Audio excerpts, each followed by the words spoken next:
Takumi was a 40-year-old virgin loser with an average job and no enthusiasm for life. However, one day, he suddenly found himself floating over the clouds with a pretty and aloof girl in front of him who introduces herself as a goddess named Nolan. She gracefully tells Takumi that he has been summoned to another world, but apparently, he should not have even come here. Nolan suddenly starts apologizing to him, telling him that an old and boring man like him was not even the target of the summoning spell used by the Holy Sidonia Empire, and he was just unlucky to get caught up in the spell. She curses the bastards at Sidonia Empire who used the hero summoning spell despite it being forbidden, and then tells Takumi that she was so pissed at them that she did a patch update to this world and closed the dimensional gap connecting this world to Earth, which means he can't return home. Takumi panics on hearing this, but then Nolan tells him that he won't be able to return to his world either way because his body has been destroyed in the process of being accidentally summoned to this world, and he is just a soul now. Takumi is really disappointed that he won't be able to see the ending of One Piece now, and Nolan says that she can send him down to this new world with some super-op abilities so that he can live the ice guy fantasy every guy has.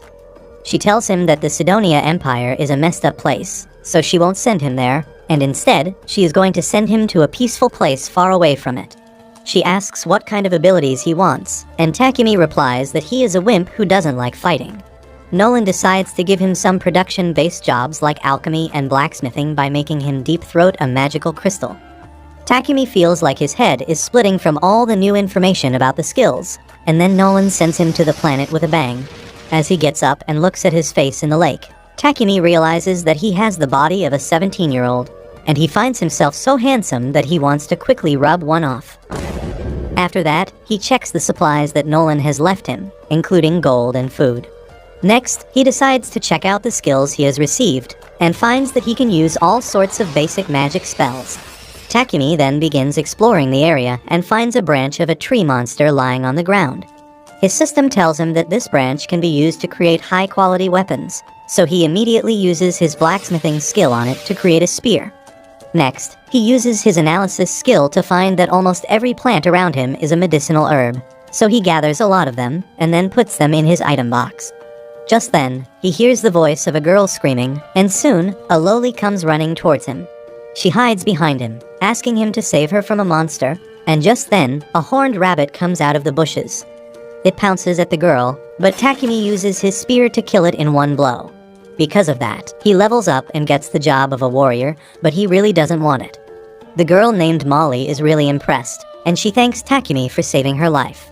Takumi asks the girl if she can lead him to her village, and she gladly agrees. She asks him to take the horned rabbit with him because it tastes delicious, and Takumi immediately stores it in his item box, only realizing later that he should have not displayed his skills so casually. On the other hand, 3 high school students find themselves in the Holy Sidonia Empire, and the Empress Elizabeth herself comes there to welcome them. She tells the confused heroes that she summoned them here to save the world, but the summoned girl doesn't trust her at all. Just then, she gets a special skill from Nolan, which allows her to reach the correct decision just by following her instincts. The girl's instincts tell her that Elizabeth is a dangerous woman, and she must stay away from her. Meanwhile, Takumi reaches the village with Molly, where her parents thank him for saving her. Takumi asks them if he can stay in the village for a while, and they gladly accept him. They introduce him to the local blacksmith, who tells him that not only are the forests around the village rich with medicinal herbs, there is also a natural mine near it, so it is great for all sorts of craftsmen. Takumi is really excited to hear this, and then Molly's parents tell him that they don't have any inn in the village for him to stay in. Takumi says that he can just camp outside, but the blacksmith says they can create a house for him quickly. The villagers gather around and take Takumi to a vacant lot, which he flattens with his earth magic. That uses up most of his mana and gives him a migraine, but the villagers are amazed because magic users are quite rare. They help him in building a house quickly, and Takumi uses his carpentry and blacksmithing skills to put together some furniture for himself. He then fiddles around with his status window and changes his job from a warrior to an alchemist. With that out of the way, he moves on to the ores he mined with the help of the blacksmith. He has copper, iron, and silver ores, along with magic iron ore that can store mana inside it. Takumi is already thrilled at the idea of performing alchemy and converting every sort of material into gold, and he excitedly starts working on the iron ore. He doesn't need a furnace or fancy tools because he can use magic to remove the impurities from the ore and then shape it into a brick. He consumes a lot of mana for doing that, but his excitement forces him to keep working on. Soon, Molly comes to his home to call him over for dinner, but she is horrified when she finds Takumi passed out on the ground, exhausted after using all his mana. She calls her parents over, who lecture Takumi, and then give him a mana-restoring potion. The next day, Molly and her mom keep a watchful eye on Takumi to make sure he is not overexerting himself again, and that slows down his progress quite a lot. He manages to refine more metals in the following days and even creates some utensils for himself, which levels up his alchemy job. In his free time, he helps the village blacksmith to create high-quality weapons with his magic, and that levels up his blacksmith job class. After that, he goes to Molly's dad and asks to borrow some potions so that he can try and copy their recipe. Molly's dad lets him borrow some basic potions and tells Takumi that he can sell the potions he makes to him later. Takumi then goes home and starts cooking while praising Jesse Pinkman and Walter White. He makes some magic blue drugs like his idols, but finds that the color is different from the original recipe. The next day, this junkie goes to the forest and begins eating any poisonous plant he finds, and then purifies the poison so that he can gain resistance to poison and improve his purification magic level. As he is recovering from eating a specially dangerous plant, a giant armored boar attacks him. Takumi panics on seeing the monster. He tries fighting back with his spear, but it shatters on contact with the boar. Takumi barely dodges its first attack and then shoots magic attacks at him, but neither of them do any damage. As he backs away, Takumi suddenly stumbles across a poisonous spider that is badly injured. He thinks that he will have to fight two monsters at the same time now, but then the spider jumps on the boar's face, distracting it. The boar hits some trees to get the spider off his face and then resumes his attack on Takumi. Takumi is at his wit's end now, but then suddenly, he gets an idea that is really risky, but it is the only way he can win. The boar charges at him, and instead of dodging, Takumi just leaps towards it. He uses his alchemy skill to decompose the boar's brain, killing it instantly. After that, he stumbles towards the injured spider, and to thank it for helping him earlier, he heals its injuries. With that, Takumi starts heading back, but then his system tells him that he has tamed the poison spider. Takumi freaks out, but the spider looks at him with puppy eyes, and he is forced to accept it as a pet. He decides to name it Maple because of the design on its back, and that causes the spider to evolve, and it becomes able to talk. Takumi takes the spider back to the village with him, and everyone freaks out on seeing this. They are even more shocked to learn that Takumi has tamed it, because insects are not generally willing to be tamed. Takumi tells them that it is not important, and they should focus on the giant boar he has hunted. The villagers throw a party that night to eat boar meat, and Molly's dad gives Takumi the valuable materials from the boar. He tells him to go to the city and sell them for a great price, because a talented person like him should not limit himself to a simple village. On the other hand, Nolan is watching over Takumi's progress, and she is really happy for him. Just then, another goddess arrives there and asks Nolan if Takumi is someone special, because not only did she give him a new body and special powers, she also sent him to the world 1 year before the summoning by the Sidonia Empire. A couple of days later, as Takumi wakes up, he suddenly finds himself cocooned by Maple's silk threads. He gets furious at her and begins lashing out, asking why the hell did she do this. Maple nervously tells him that he was busy all the time and she wanted Daddy's attention, so she had to do this. Takumi realizes that he was really paying no attention to Maple as he was busy cooking potions. He tells her that he will take a day off to play with her today, and Maple starts jumping over him in joy. Just then, Molly's mom comes there with breakfast, and as she sees the spider on top of Takumi, she suspects that he has weird and illegal fetishes. Takumi tries to assure her that he doesn't like getting pegged by his pet spider, but then Molly's mom notices the sparkling silk threads hanging from the roof, and her greedy side awakens, scaring both Takumi and Maple. The woman makes a shirt using the shiny silk threads, which are a luxury item that only nobles can afford. All the women in the village gather to fawn over the shiny shirt, and Maple becomes an instant celebrity among them. She starts enjoying the attention of the village women and tells Takumi that she can't play with him today because she is busy. Takumi decides to do some work in that case, and he heads to the blacksmith who has prepared some light leather armor for him. Just then, Molly's dad also comes there and asks Takumi when is he planning to move out. Takumi is taken aback by this because he was wondering how to break the news to the villagers who have been so kind to him. However, everyone already thinks that he should go to a city where his talents can shine properly. The two men tell him that a merchant from the neighboring city is coming to their village next week, and they have arranged for a seat on his carriage already. Takumi is deeply touched by their gesture, and he sincerely thanks them. After that, he heads back home and finds Molly's mom, who is going to throw away the guts of the horned rabbits her husband has hunted in the morning. She says that they are the most delicious meat of the horned rabbit, but they need proper cleaning and processing that isn't possible in this village. Takumi tells her that he can use the holy element magic and immediately purifies the meat. This surprises Molly's mom, who advises him not to show the purification magic to anyone because only a select few people can use it, and he may get some unwanted attention because of it. After this, Takumi spends the entire week trying to develop the village. He creates a stone wall to protect it from dangers and even sets up some hand pumps for easy supply of water. When the merchant Papik comes to the village the next week, he is dumbfounded to see the wall. Molly's dad and the blacksmith come outside to do business with him, and soon Takumi also arrives there. He introduces himself to the merchant, and then tells Molly's dad that he left 100 bottles of basic healing potion at his house in case the village ever needs them. Papik is shocked to see the healing potion because it looks really high quality, and he asks if he can take a closer look at it. While he is busy examining the potion, Takumi says his goodbye to Molly and the villagers, who have made a special jacket for him using maple silk. After thanking them for everything, Takumi gets on the carriage.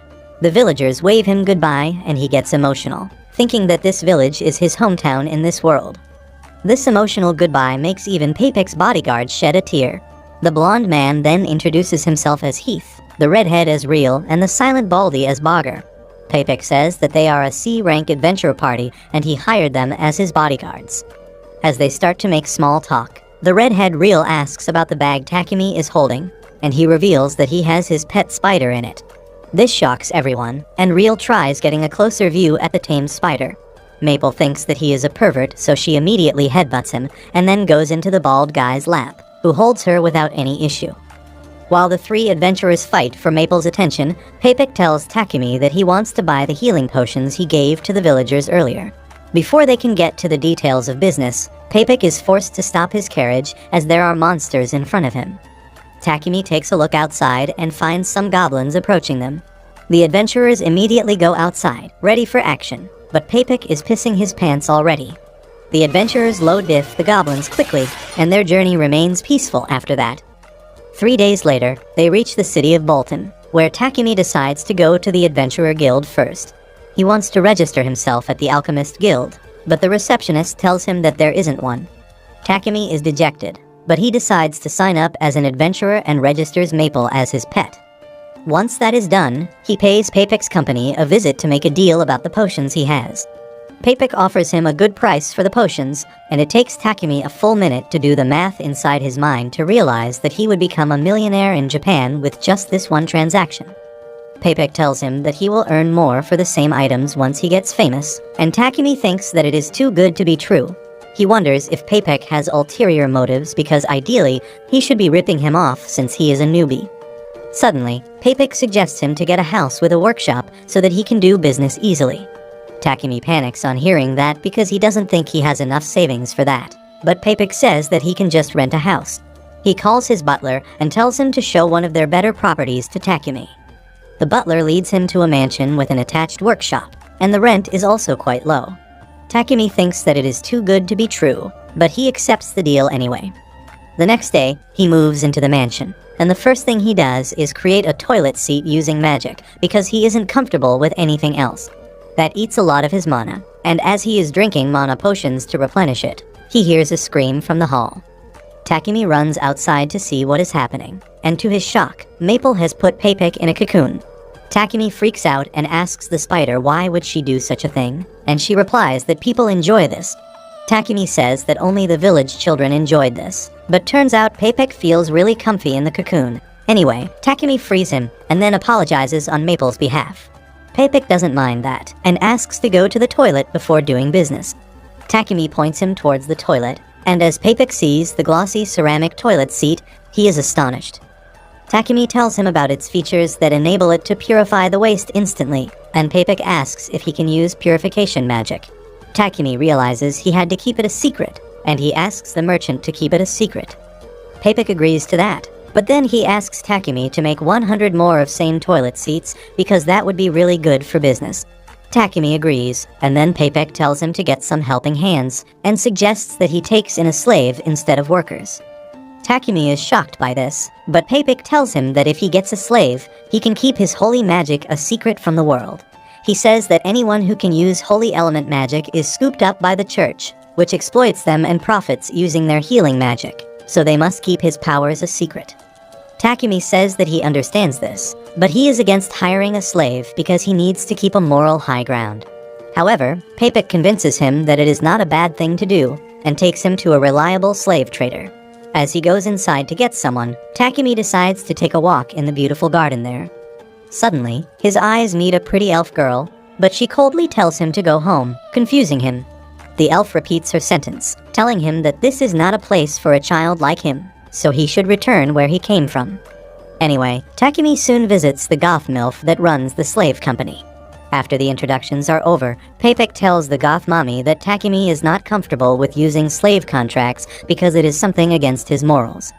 The mommy tells him that he doesn't need to worry about that, because in their country, the rights of slaves are protected.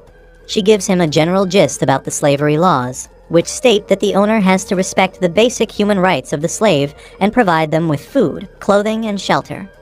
They can't harm the slaves seriously either, and forcing them to do things that were not mentioned at the time of the contract is also forbidden. Takumi finally realizes that this is much better than what he imagined at first, and then the goth mommy begins telling him about the types of slaves. First, there are the people who became slaves because of a debt they couldn't pay, and they must be released when they have worked enough to pay the debt. Criminals can become slaves to get a chance to reform their lives, and even prisoners of war are taken as slaves to get a place to stay. Lastly, there are also the unfortunate people who were kidnapped by robbers and made slaves illegally. Papik speaks up on Takumi's behalf, saying that he would like a war slave who can't be freed without their master's will because Takumi has some skills and talent that needs to be kept secret. The mommy asks Takumi what are his requirements, and he replies that he wants someone to look after his house and also act as his bodyguard during raw material gathering and guild quests. The mommy says that he will need 2 slaves to meet all his demands, and calls a girl named Maria who was kidnapped by bandits when she was little. She is well educated and trained in housekeeping, and Takumi is smitten because she looks low-key cute. He tells Maria about the size of his house, and she tells she can manage it all herself. He then asks why is someone as cute as her still available because there should be a line of guys wanting to pick her. Maria turns red on hearing this compliment, and she tells Takumi that she will only do his household chores and she won't let him sneak into her room at night for some raw action. Takumi gets flustered and he tries his hardest to convince her that he is a Sigma male who won't do anything inappropriate with her. The goth mommy tells them that they are ready to form a contract now, and just like that, Maria becomes Takumi's slave.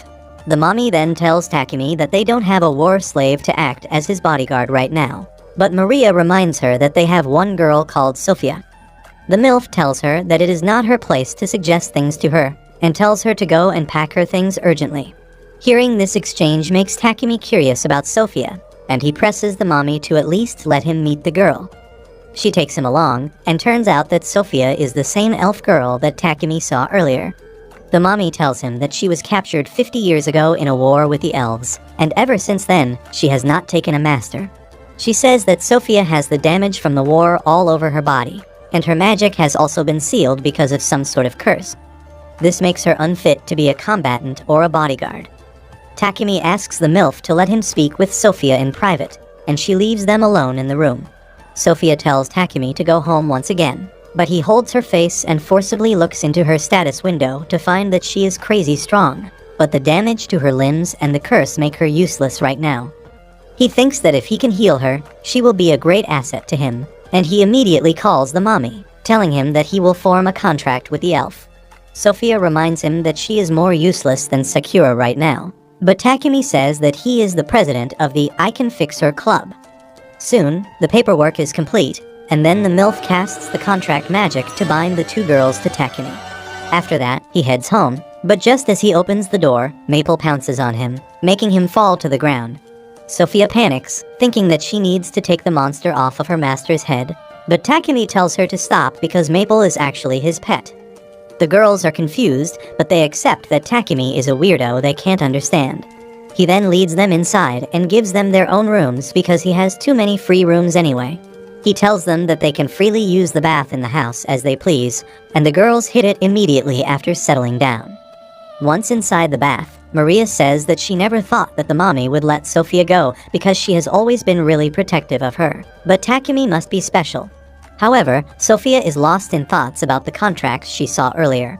Most of the information about Takumi was left blank, and she wonders just who the hell is he.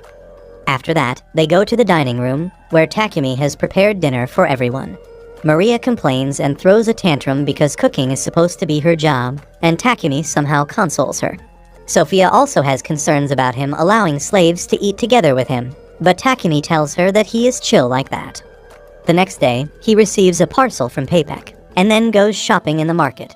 On the way, he notices a church, so he casually walks inside. He finds a statue of Nolan there and starts praying to her. He has heard that the Empire of Sidonia controls religion in this country as well, and he wonders why does Nolan hate them so much when they worship her too. Suddenly, he hears Nolan's voice, telling him that she hates them because she is not a part of their circle. Takumi opens his eyes to see himself floating over the clouds, and he panics, wondering if he is dead again. Nolan tells him that she has just called him up for a chat, and then she tells him about her relation with Sidonia and its policies. She says that originally, there was the Church of Creation that worshipped her, but then the Sidonia Empire formed the Church of Divine Light that worshipped a god that didn't even exist. Sidonia used their power to get more followers and began pushing back the Church of Creation, but Nolan didn't want to interfere in the petty matters of humans. After this, she tells Takumi that while her other blessings she granted him will last forever, she also gave him a little bit of plot armor that is about to be used up soon. She tells him that he might find it harder to solve problems now, and the people he meets may want to harm him. Takumi finally realizes that all the helpful people he met till now were brought to him by Nolan's blessing, but now it is all up to him. With that, the prayer ends, and he finds himself back in the church. He returns home soon, and instantly, Maple tackles him and makes him fall down. As the girls come to help him pick his stuff up, Takumi sees Sophia reaching his special parcel, and he immediately uses the item box to keep it away from her. He then hurries to the workshop to do some experiments, but now Sophia is curious because the package was wrapped in magic paper. She wonders what was inside the parcel that needs to be protected so seriously, and she follows Takumi to the workshop. To her horror, Takumi dips a knife in a pot of poison and then slashes his hand with it before using holy magic to purify the poison so that he can level up his holy magic to treat Sophia. He groans in pain the entire time, and then suddenly mentions Maria's name, which provokes Sophia into confronting him. She barges into the room and tells him that she won't forgive him if he does anything to Maria, and then suddenly, she collapses in Takumi's arms. He finds that she is extremely exhausted and also has a slight injury on her hand. He tries to heal her, but it is really hard and tiring because the curse resists healing magic, but he succeeds in doing it and his holy magic levels up. After that, he takes her to her room and Maria informs him that whenever Sophia gets too excited or anxious, she collapses from exhaustion. Takumi tells her that it is the last time and then casts a curse dispelling spell as well as a high-level healing spell on Sophia that heals her injuries and regrows her cut ear. When Sophia wakes up later, Maria shares the good news with her. Sophia is stunned to see her ear healed, and then she finds that even her magic is back. Maria suddenly hugs her, saying that she is perfectly healthy now. Sophia then goes to thank Takumi, who decides to clear up any misunderstanding between them. He tells her that he was poisoning himself and then using healing magic to level it up so that he could help her. He also clarifies just mentioning Maria's name because she accidentally threw out some of his poisonous herbs in garbage. Sophia asks why he would do such a dangerous thing, and Takumi reminds her that he is the president of the I Can Fix Her Club. Sophia is moved to tears because of this, and she kneels before Takumi, swearing her lifelong loyalty to him. The next day, Takumi goes to the library to find some books on alchemy, and he is really unimpressed when he learns that there are only 4 books on the topic in the entire library. He wonders why more people are not showing interest in alchemy when it is so simple, when suddenly, he realizes that the books are written in an ancient language and only he can understand it thanks to the blessings he got from the goddess. After that, he returns home and starts working on making toilet seats for the merchant Payback. Soon, he finishes making 100 of them and then decides to take a long break from mass producing anything for a while. Maria asks him what he plans to do next, and he says that he wants to go on a little adventure to explore the world. He says that Sophia will be his bodyguard, and Maria should stay at home and look after it in the meantime. However, Maria wants to come with him on the adventure as well. Takumi gets nervous on hearing her request because he is not sure about taking a non-fighter into unknown areas, and he also needs someone to watch over the house. Maria starts crying, saying that being left alone to look after the house without Takumi, Sophia, or even Maple is like being a toilet in the middle of a scorching desert. Takumi wonders why this stupid redhead has to think of such weird examples, but he still doesn't really think that he should take her along. Maria comes close to him and gives him the emotional appeal with her puppy eyes. Takumi starts to feel his defenses crack down, but before coming up with a decision, he decides to check Maria's stats. He holds her face and looks into her status window to find that she is a full-fledged battle maid and her stats are even better than him. Takumi is surprised by that, and Maria again requests him to take her along. Sophia finally stands up and asks Takumi to let Maria come with them, because she can teach her some fighting skills on the way. After hearing that, Takumi finally accepts Maria's request. He then leads the girls into his workshop so that he can create weapons and armor for them. He asks them what kind of weapons they want, and Sophia immediately starts listing different types of weapons for different situations. Maria says she is good with short swords and knives, but Sophia decides to teach her how to use a spear because knives don't have that much attacking power. So while the girls train with spears, Takumi gets busy using his blacksmith skills and creates different weapons for them. He even carves designs on the weapons just for funsies, and then casts enchantment spells on them so that they become more durable. He then looks at the knives he made for Maria and then begins imagining them strapped to her juicy thighs. That gives this pervert a serious nosebleed, but he is not done yet. He realizes he needs the measurements of the girls to make armor for them, but if he tries measuring them, he will probably die because of nosebleed. That is why he uses one of his skills to create wooden puppets that look just like Maria and Sophia. Thankfully, Maple arrives on the scene before he can start dry humping those puppets. Takumi asks for some spider silk from Maple, and then begins designing the armors with the passion of an incel. A few days later, he is finished with the armor that looks like regular clothing, and the girls are impressed by how well it fits them. Sophia asks Takumi how did he know about their measurements so exactly, and he shuts up Maple before she can reveal his dirty secret. He asks them to check their weapons first, and then gives them magic rings made from mithril that will help them cast spells quicker. After that, the three of them head to the Adventurers Guild so that Maria and Sophia can register as adventurers. Once that is done, Takumi registers the three of them as a party. The receptionist then tells him that it is almost a month, and he has to do a mandatory quest to keep his adventurer license, and Takumi tells him that he is here for the same thing. He goes to the quest board to pick an easy quest, when suddenly, a bunch of fat, ugly losers come there. They start telling the girls to join their party because they can guide them better than the twink. Takumi can't let that slide, and he goes ahead to confront the human hippopotamus. Even though he is terrified internally, he can't let anyone talk to his girls like that. He tells the hippopotamus that judging by his size, his mother should be so heavy that even Superman can't lift her. This enrages the fatty who punches Takumi, but he had already used a spell to turn his body into metal. Hippo ends up breaking his hand because of that, and just as his lackeys are about to attack Takumi, the guild master arrives there and yells at them to stop. He looks at Hippo's broken arm and asks Takumi if he did that. Maria tries standing up for him, but the guild master doesn't believe her. Luckily, the receptionist comes there and explains what happened to the bald man. The guildmaster Barak tells the gang of losers to get lost and then calls Takumi's party in his office. He demands Takumi to reveal what he did to Hippo, and he hesitates initially, but when the receptionist says that he saw faint traces of mana, Takumi realizes he can't keep it a secret. He explains that he just took out a piece of charcoal, turned it into diamond, and then coated his body with it before getting hit. Barak now understands that Takumi is an alchemist, and then the receptionist says that since he has such pretty girls in his team, a lot of incels will try to mess with him. He suggests promoting Takumi to D rank immediately so that he can be safe, and asks him to undertake a higher level quest to earn that promotion. The guildmaster gives his permission, and both Sophia and Maria are in favor of it, so Takumi decides to take the quests. The first quest is to eliminate some goblins, and thanks to Maple's help, Takumi's party finds them quickly. Sophia rushes ahead and kills 2 of them, while the other 2 dash towards Takumi and Maria. Maple ties them down with her silk threads, and then Takumi and Maria finish them off easily.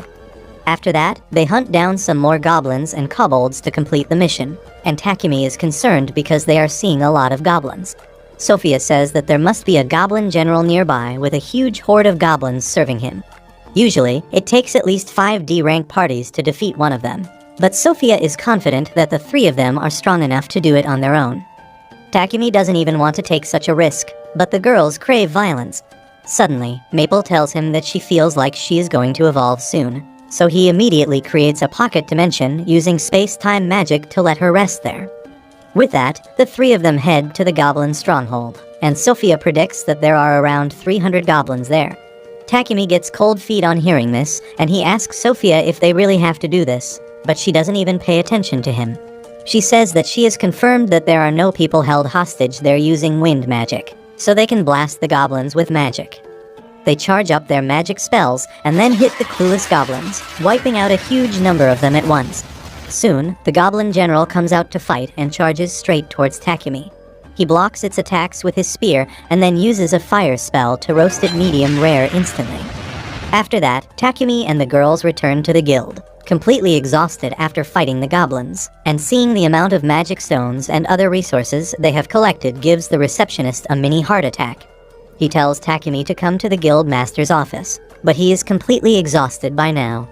He still goes to Barak's office, who throws a tantrum because it takes multiple D-ranked teams to kill a goblin general and Takumi's group did it alone. Suddenly, the pocket dimension reopens in front of his bald head and a hand pushes him back. Maple comes out of the pocket dimension after evolving into a half-spider, half-human hybrid, and cheerfully introduces herself to her friends. The guildmaster doesn't even know what to say to them now, and he tells Takumi to just go home. A couple days later, Maria comes to Takumi's workshop and embarrassedly asks for some scraps of clothes because she needs to make underwear for herself and Sophia. Takumi says that she won't be able to make that with scraps, and Maria shows him a sketch about her designs. Takumi finds them really basic, so he sketches some modern lingerie, complete with a bow, and Maria gets really excited on seeing them and asks him to make a set for her. Just then, Maple pops out of the pocket dimension and tells Takumi that Papek is here. When Takumi goes to see him, he finds the merchant passed out after he saw Maple's evolved form. Later, Papek tells Takumi that Marquis Godwin, who rules over the city, wants to meet him regarding the toilets with the purification feature, and he has no choice but to go to his castle immediately. Though Takumi is initially concerned about meeting a noble, he finds that Godwin is a sincere man and a good administrator, who is ready to bow his head to anyone who can help him make his city a better place. He thanks Takumi for the self-purifying toilets and defeating the goblin general, but then warns him to be more careful in the future, because if the Holy Sidonia Empire hears about him, they will surely come after him. Takumi is mentally exhausted by the time he reaches home, but when Maple gives him some soft fabric and he remembers that he gets to make underwear for Maria and Sophia, he gets his energy back. He works 3 days and nights without rest to make a set for both of them, and is completely exhausted at the end. He then asks the girls to try them on, but then wusses out as he thinks that they will consider him a creep for saying this. He runs to his room and shuts the door, even though the girls would have been happy to give him a show. A few days later, Takumi creates 3 refrigerators from scratch because he was craving ice cream. The girls find that a cool wind comes from within the refrigerators, so they open the door and sit in front of it, and Takumi doesn't understand how to tell these dumb thoughts about ozone layer depletion.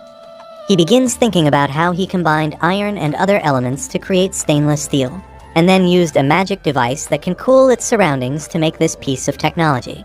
He tells Maria that this box can keep food cold and fresh for a long period of time, and she thanks him because now she can always have fresh ingredients to cook food. Takumi decides to keep the blue one because Sophia likes it, and to take the remaining 2 to Papek's office to show him. He tells the girls that he will start working on another project after that, which will be upgrading their weapons. Sophia thinks that they don't really need an upgrade right now, but Takumi says that sooner or later, they will set out on an adventure, and they should keep improving their equipment till then. He then goes to the guild to learn about the highest quality materials like mithril and adamantite, but the receptionist tells him that they are too rare here because no blacksmith can handle them properly. He suggests Takumi to try out the blacksmiths in the country of dwarves because they are much more skilled. Suddenly, he remembers that Takumi is an alchemist and tells him that he can synthesize his own mithril, but it is really exhausting and inefficient. The fastest method to get it would be to mine it from a mine to the northwest, but only the people affiliated with the blacksmith guild can enter it. The receptionist comes up with a loophole too, and tells Takumi that if he accepts a quest to defeat monsters within the mine, he can farm some mithril and adamantite while he is hunting monsters. Takumi likes the idea, and then suddenly, the guild master appears behind him, saying he has good news for him. He tells him that the city is low on treant wood that can be obtained by defeating tree monsters called treants, and they are found on the way to the mine. Takumi is nervous because the baldy is too close to him, but he takes the request to hunt treants on his way to the mine. The guild master tells him that there is also a blacksmith who has requested a bodyguard from the guild for his trip to the mine, and he wants Takumi to take that job too. Takumi realizes that he is getting too much work all of a sudden, but the guild master promises to promote him and his girls once they complete the missions successfully. He accepts the quests, and then asks how long does it take to reach the mine. The receptionist says that it takes 1 week using normal horses and around 4 days using monster horses, but unfortunately, they don't have any monster horses right now. Just then, the redhead adventurer Real, whom Takumi met while leaving the village, comes there and says his party is using the monster horses right now. Takumi and Real catch up with each other, and then Real tells the guildmaster that they hunted a buffalo on the way, so he came back to deliver it before it spoiled.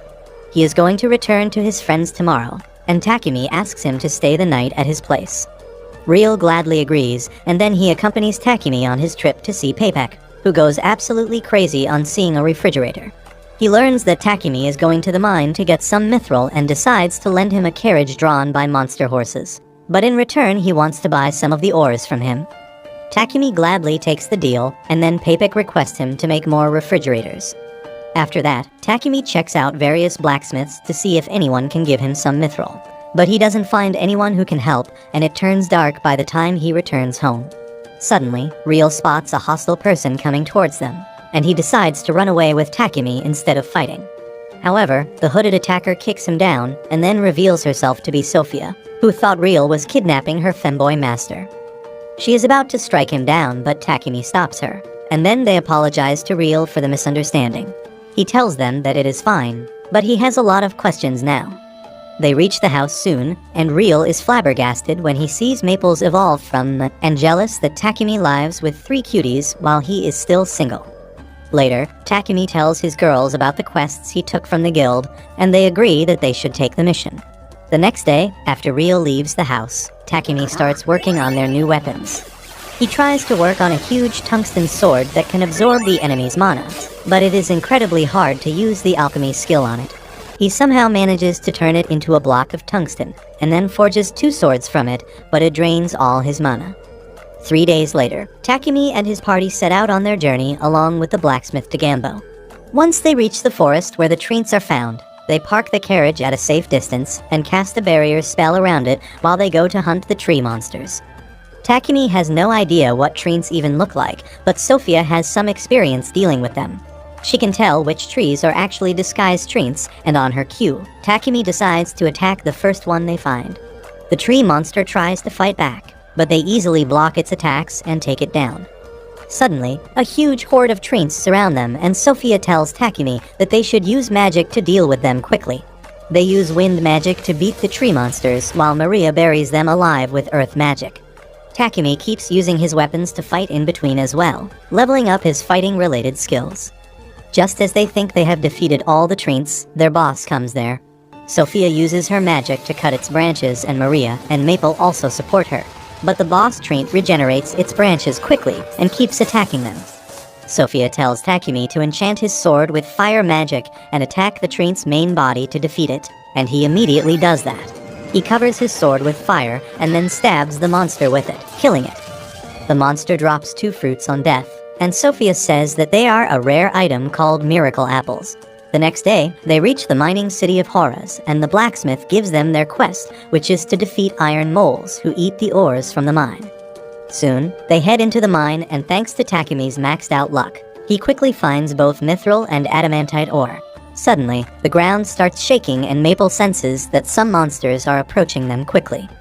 Everyone gets ready to fight, but then Takumi comes up with an idea to end things quickly. Just as the iron mole pops out of the ground, he creates a bright light with magic, blinding and stunning it. Sophia easily kills the mole after that, and Takumi explains that since moles live in darkness all the time, they are not used to bright lights. The girls are disappointed that the fight ended so quickly, especially Maria, who wanted to show off her skills. Anyway, they are able to mine a lot of ores without any disturbance, and they soon return to their home city. Takumi goes to Dagambo's workshop to learn the basics of handling mithril and adamantite. He spends the next few days like he is preparing for the final round of Forged in Fire, and at the end, he manages to combine various materials with the ores to create mithril alloys with different element attributes. He uses them to modify their armors to make them lighter and more durable, while also enhancing their attack power at the same time. He tells the girls that their armor will boost their magic attacks, while his armor will allow him to run like the Flash. He decides to show them a demo, but he can't control his speed and ends up embarrassing himself by French kissing the wall. He tells the girls to forget what they saw and then moves on to the weapons he has made. He gives a wind spear to Sophia and a fire spear to Maria, and both of them are really glad to receive it. Sophia tells Takumi that her main job is to protect him, and she will sacrifice her life for that. She says that she wants a sturdy shield to do her job properly, and Takumi says he will make her one, but asks her to value her life more. He makes the shield for her, but gets really exhausted by the time he is done, and Sophia thinks that there is too much burden on Takumi because he is the only one who can do skillful work here. She wishes that he gets an assistant who can help him with the technical work so that he can be more relaxed. A couple days later, Papik pays Takumi a visit to tell him that the Holy Empire of Sidonia has taken notice of the magical toilets with purification magic that he created. Recently, they sent a messenger to the king to talk about the matter, and demanded that he hand over the patent to the magical toilet to them because holy magic is a gift from their god, and it should not be used by others. They also demanded him to hand over the person who invented the toilet because it was an insult to use holy magic for cleaning human waste. However, the king told them to make their own purification spells using the gift their god had given them, and refused to agree to their demands, even when the messenger threatened to call all the priests from the Church of Holy Light back to Sidonia. Takumi is shocked to hear this and asks Papik if being so stern was the right choice, and the merchant tells him not to worry about anything because they have the freedom of religion in this country. He explains that there are two main religions in this region, and in their country, many people follow the Church of Creation that worships Goddess Nolan. The priests from the Church of Creation are enough to heal their population, and they don't even charge as much as the priests from Sidonia. Takumi thinks that this matter sounds a lot more serious and bothersome than he likes, so he plans to stay as far away from it as possible. However, Papik nervously begins to tell him that it won't be possible. With the help of their city lord, he sent the samples of Takumi's magic toilet and refrigerators to the king, and now he wants to meet him. Takumi is taken aback, but Papik pleads with him to come and see the king. In the end, he gives up and accepts the invitation and tells his girls about it later that night. He tells them that they have to leave for the capital in a week, and they have a lot to do before that. For starters, he wants to create new cloaks for the girls using dark element magic stones so that they can hide their presence and move around more freely. After that, Sophia and Maria go to the market for grocery shopping, and Takumi goes to the church to talk to Goddess Nolan. She calls him to her realm and asks if he is going to pray to her without any offerings. She has heard that he is going to the royal capital and tells him that she will bless him with a safe journey if he gives her something, but he says that he has some questions first. He asks her about Anat, the goddess that the Church of Divine Light worships, but Nolan doesn't answer the question properly. She claims to be the only goddess and tells him that he will learn about Anat in due time. Takumi then tells her about how the Sidonia Empire has taken an interest in him and asks her what happened to the heroes that they summoned. Normally, summoning heroes from another world would create a lot of chaos, but he hasn't even heard about them. Nolan nervously tells him that she messed with time when she sent him to this world. She sent him 1 year back in time, and that means that the heroes will be summoned to Sidonia in a few months. Takumi is aghast to learn this and asks Nolan why did she do that. Instead of answering his question, she just tells him that visiting time is over, and then knocks him out with a slap to his forehead. When Takumi opens his eyes, he is back in the church, and he starts to wonder what is Nolan trying to hide from him. Anyway, since he doesn't plan on meeting the heroes, he decides to forget about it. Soon, he finishes making the presents concealing robes for Sophia and Maria, and then tells them that they are going to make a carriage next, because he is tired of borrowing one every time they have to travel. The girls are really excited to hear that, especially Maria, who tells Takumi that they should look for a monster horse to carry their carriage in the forest outside the city. And if they are lucky, they can find even stronger beasts. They head to the forest immediately, and Maple is really excited to get another monster to join their group. Suddenly, a wolf monster comes out of the bushes and rushes towards them, but instead of attacking them, it just runs past them. Takumi realizes that his presence concealing robes are working well, but Sophia doesn't like them because she wants to fight some monsters to train. She soon kills a wild boar monster, and Sophia decides to gather its meat for their journey. At the same time, Takumi and Sophia find a dead tree nearby, and they decide to gather its wood to make the carriage. While the three of them are farming resources, Maple gets bored and irritated by them, so she goes ahead alone. She finds a lot of dead trees on the way and decides to find out who killed them. As she hops through the forest, she finds an injured dragon horse and immediately approaches it. The dragon horse attacks her with a lightning bolt, and seeing it so scared and hurt reminds Maple of the time she met Takumi. She tells the horse that she has an amazing master who can heal him, but just as she is about to leave to call him, two ant monsters come there. She realizes that they were the ones who injured the dragon horse, so she ties them with her web and tosses them to the horse, who Pikachus the crap out of them. Suddenly, the entire colony of monster ants arrives there, and Maple creates a barrier with her silk threads to keep the horse and herself safe. The monster ants begin tearing the barrier, and Maple tries to contact Takumi using telepathy. However, he doesn't answer, and she fears that he got so lost in harvesting the treat wood that he forgot about her. She loses hope, thinking that no one is coming to save her because they forgot her and went home. And then the dragon horse also collapses. Within minutes, the monster ants tear the barrier completely, and Maple clings to the dragon horse as she thinks that she is going to die. However, she soon feels Takumi's hand on her head, and as she sees him, she immediately hugs him while crying. Sophia and Maria have cleaned up the monster ants outside. Maple cries as she asks Takumi why didn't he answer when she called for him, and he tells her that her thick silk barrier was in the way of the telepathic connection, but he came rushing to find her as soon as he felt their connection weaken.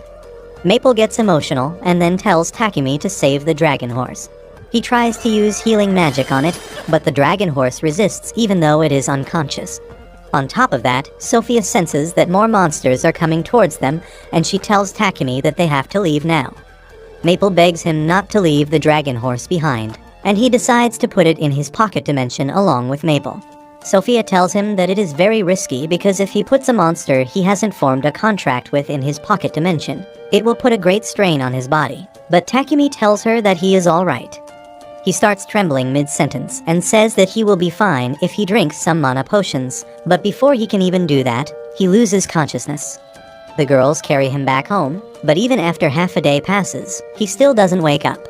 Sophia says that despite being unconscious, Takumi is keeping the dragon horse in his pocket dimension, and that will only increase the stress on his body. She says that the only way to make things better is if Maple opens the pocket dimension from her side. To contact her, Sophia kisses Takumi's hand and follows his mana flow to reach Maple. She asks about the dragon horse and learns that she is still scared. Maple fears that she will react violently if they suddenly bring her out in some unfamiliar place, so Sophia suggests her to create a barrier like she created in the forest, because that will block the dragon horse's vision and keep her in control. Maple likes the idea and says that she will bring the horse out in the garden. After that, Maria decides to take care of other things around the house, while Sophia stays with Takumi. He wakes up the next morning and finds that Sophia has fallen asleep holding his hand. She gets emotional to see him awake, and Maria just watches them from outside the room and starts shipping them. After that, Takumi goes to the barrier where Maple has been looking after the dragon horse. She tells the horse that her master can treat her, but she has to cooperate. Takumi successfully tames the dragon horse quickly and then uses a powerful healing spell to completely heal all its injuries, and the residual energy burns away the silk barrier. Everyone is happy to see this, and then Maple asks Takumi to name the horse. He names her Camellia, and Maple hugs her new friend, welcoming her to the family. A couple days later, Takumi decides to visit his blacksmith friend because he wants to make some horseshoes for Camellia, and there is some work that needs to be done in the carriage too. Sophia is worried that Takumi is working too hard lately because he has recently got an order for refrigerators and potions from the merchant Papek. She tells him to get some rest because he has not fully recovered from the incident with Camellia yet, but Takumi assures her that he will be fine. He decides to pay the Adventurers Guild a visit too and finds one boy causing a commotion about a monster. Takumi asks the receptionist for the tea, and he gives him a rough sketch of a monster many people claim to have seen around the city. He doesn't believe that their reports are accurate, and since there has been no damage done till now, the guild hasn't done anything either. He then asks Takumi for his business, and learns that he is here to register another pet. The receptionist promises that he won't be surprised by whatever monster Takumi brings out. Takumi opens the pocket dimension and Camellia pokes her head out of it with Maple on her back, and the terrified receptionist immediately matches their silhouette with the sketch of the monster. Everyone in the guild starts panicking as they recognize the combo of Camellia and Maple as the monster they saw, and before Takumi can even comprehend it, the guild master sternly tells him to come to his office. On the other hand, Sophia visits the slave merchant she once belonged to and asks if she has any slave that can help Takumi with his technical work. The goth mommy tells her that she doesn't have anyone suitable for that right now, but says that she will try contacting her friends in the business to see if they can help. The goth mommy remarks that Sophia has changed a lot ever since she entered a contract with Takumi. Sophia doesn't understand what she means, so she just thanks her and leaves on her way, where she runs into Maria, who is in the middle of her grocery shopping. They decide to pick Takumi from the blacksmith's shop, but they are aghast when they see him sleeping on a pile of wood and humping a log in his sleep. The blacksmith tells the girls that Takumi was too exhausted, but still kept working hard, so it was natural that he would collapse midway. He says that there is no danger to him right now, but if he continues his toxic work schedule, he might fall asleep forever. Anyway, the next day, Takumi completes his luxurious carriage, and the girls are left dumbfounded when they find that the carriage is bigger on the inside. Takumi tells them that he saw a lot of Doctor Who in his childhood, so he used spatial magic to expand the interior of the carriage. It is a full-fledged house with anti-shaking features so that it will not even rattle during the journey. Sophia says that this must be the most luxurious carriage on the entire continent, but the proper woman Maria is happy that she can do household chores during their journey too. Soon after that, they depart for the capital, and Camellia runs swiftly while pulling the carriage. Maria and Maple have the time of their life while driving the carriage, and inside, Takumi and Sophia don't even feel any turbulence. Because of all the running, Camellia quickly levels up as well, and soon, Takumi and his party unite with Papek and Lord Godwin. Papek is interested in seeing Takumi's carriage, and the moment he steps inside, he immediately busts a quick one on seeing the luxurious features inside the carriage. He begins pressing Takumi for details and promises to give him a fair price for learning the secrets behind it. But Godwin hits him with a karate chop and tells him to keep it in his pants. Papek calms down a bit after that, and then Godwin begins praising Takumi's carriage. He says that it is really the most amazing thing he has seen recently, and if he has a carriage like this, his reputation as well as that of his territory will greatly increase. Takumi realizes that even Godwin wants him to make a carriage, but he is not ready to learn the amount the noble is going to pay for it. Godwin says that he will gladly pay 100 platinum coins for a carriage like this, and Takumi shits his pants because that is enough to make him a billionaire in Japan. Anyway, they leave on the journey quickly, and after a few days, they reach the royal capital. Once they reach their lodging, Papek tells Takumi that he should present a carriage like the one he owns to the king to make him recognize his talent. He says that both he and Godwin believe that if the king sees the exceptional carriage, he will value Takumi highly and reward him greatly. Since their meeting with the king is after 5 days, Papek believes it will be hard to create a carriage by then. He suggests Takumi to start working on it as soon as he gets back home, but Takumi says that he can do it in 5 days because that will be more convenient for everyone. However, he needs the materials and a place to work, and Papek is more than happy to arrange it for him. Later that day, Takumi tells the girls about Papek's idea and informs them that he has arranged a space for him to work in a big slave company owned by a man named Burton. Sophia has heard that name from the goth mommy, and she tells Takumi that Burton's company is quite reliable and famous. Takumi doesn't really care about that and starts searching the blueprints of the carriage. But then Sophia tells him that he needs an assistant who can help him with production because he is working too hard. Takumi insists that he is fine, but Sophia tells him to take better care of himself because nothing is more valuable than his health. She says that he should consult Burton's company for a slave who can help him in his work, and Takumi decides to do that. The next day, he meets with the slave trader Burton and says that he wants someone who can help him with his alchemy-related work, and the man has someone who fits the criteria exactly. Meanwhile, Sophia and Maria are waiting outside the building when they realize that Maple is missing. Sophia decides to find her and bring her back before she causes a scene. But she is a bit late because a fox girl has already pissed herself on seeing Maple. Sophia scolds Maple for running off on her own, and then helps the fox girl up, who starts feeling a bit gay on seeing her. Sophia picks her book next, and the fox girl starts geeking out as she talks about her interest in alchemy. Anyway, Sophia leaves her behind as she carries Maple outside, but they run into Takumi on the way. He tells Sophia that he was just looking for her to accompany him when he meets a slave candidate, and she gladly agrees. Turns out, the fox girl named Riva is the one Burton referred to Takumi. As Takumi tells Riva about his line of work, she starts getting nervous because till now, everyone has refused her.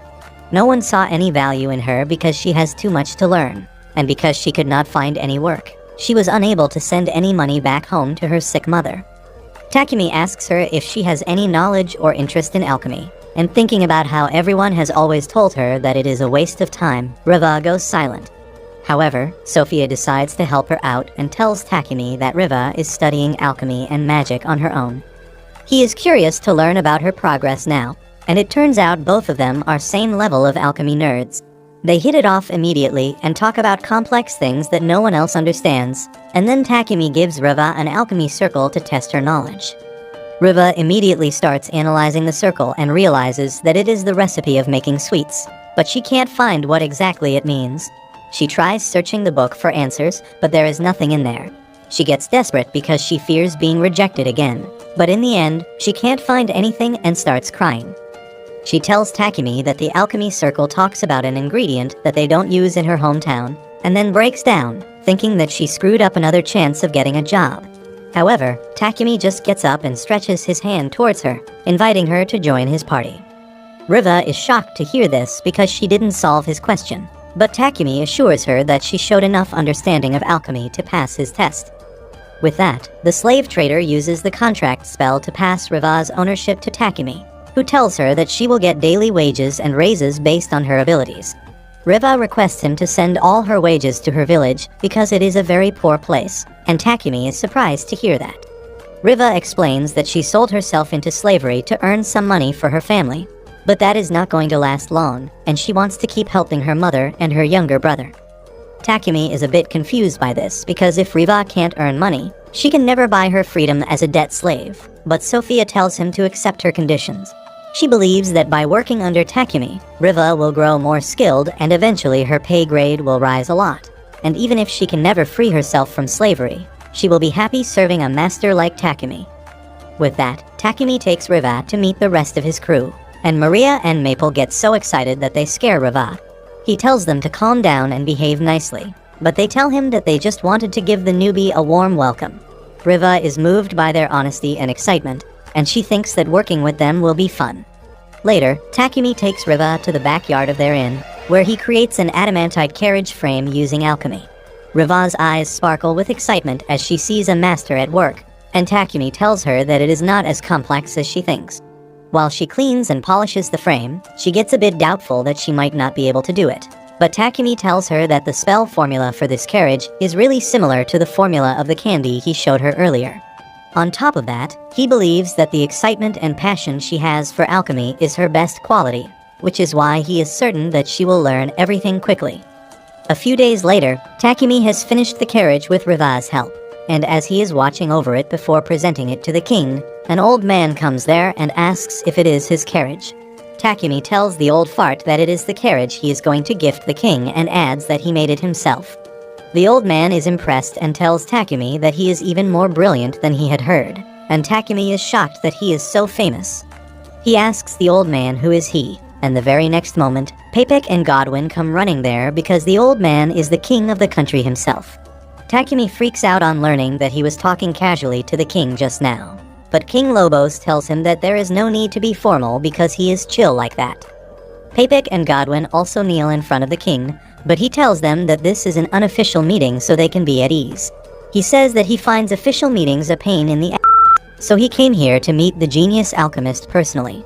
He thanks Takumi for his smart toilets that solved the capital city's hygiene problems, and says that he wanted to throw a big party to honor him, but that would bring unwanted attention from their neighbors. Takumi understands that, and he thanks King Lobos for protecting him from the Sidonia Empire all this time.